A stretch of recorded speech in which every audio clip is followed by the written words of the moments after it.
बिस्मिल्लाहिर्रहमानिर्रहीम। आप देख रहे हैं सही शेफ़ चैनल। आज हम बना रहे हैं वेजिटेबल स्प्रिंग रोल। तो शुरू कर देना ताला का नाम लिख के। आपने सबसे पहले कोई भी कढ़ाई या फ्राई पैन ले लेना है, उसके अंदर ऑयल डाल देना है और आपने आधा चाय का चम्मच अदरक, आधा चाय का चम्मच लहसुन चॉप को शामिल कर देना है, ठीक है। और उसको सोते कर लेना। जब वो लाइट गोल्डन होने लगे तो आपने एक खाने का चम्मच हरी मिर्च चॉप वो शामिल कर देनी है और साथ ही हमने 2 जूलियन गाजरें काट के ना वो शामिल कर देनी है और उसको सोते कर लेना और हिलाते जाना है, ठीक है।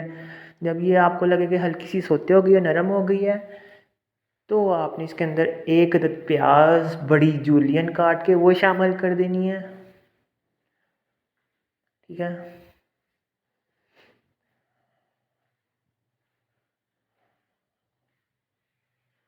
और इसको सोते करते रहना है।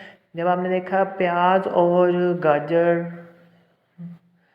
भून गई है तो आपने इसके अंदर एक छोटी या आधी बड़ी अदद बंद गोभी उसमें से डंडियाँ निकाल कर हिस्सा निकाल कर वो जूलियन कटिंग करके शामिल कर देनी है और इसको मिक्स कर लेना है। और साथ ही आपने आधा चाय का चम्मच काली मिर्च पिसी हुई और नमक वो शामिल कर देना है। और आपने एक चाय 2 चाय के चम्मच चिली सॉस और 2 खाने के चम्मच सोया सॉस और 1 खाने का चम्मच ऑयस्टर सॉस वो शामिल कर देनी है आपने इसमें।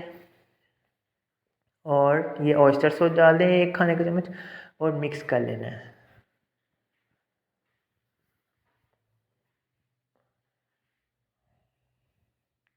अब आपने इसके अंदर 2 खाने का चम्मच चिकन पाउडर वो शामिल कर देना है और मिक्स कर देना है। अब आपने इसको अच्छी तरह से मिक्स करना है और भून लेना है। इतनी देर भूनना है कि आपकी सब्ज़ियाँ हल्की सी नरम हो जाएं, ठीक है। अब जब ये भून जाएंगी तो आपने आखिर में इसके अंदर हरी प्याज और हरा धनिया वो शामिल कर देना है और आपने इसको बाउल के अंदर निकाल लेना है। आपने इसको कुछ देर छाननी में रखना है सब्ज़ी को और फिर बाउल में निकाल लेना है। अब आपने इसको रोल के अंदर फिल करके हल्की आंच पर रोल को फ्राई कर लेना। जब ये गोल्डन ब्राउन हो जाए, यानी कि शुरू में तेज़ आंच नहीं करनी वरना ये नरम बन जाएंगे, ठीक है। और जब ये गोल्डन ब्राउन हो जाए इनको निचोड़ कर आपने निकाल लेना है। ये देखें दोनों साइड से गोल्डन ब्राउन हो गए हैं। अब आपने इसको निचोड़ कर निकाल लेना। लीजिए मज़ेदार स्प्रिंग रोल तैयार है। मेरे चैनल को सब्सक्राइब करिएगा, लाइक करिएगा और फॉलो कर दीजिएगा। अल्लाह हाफिज़।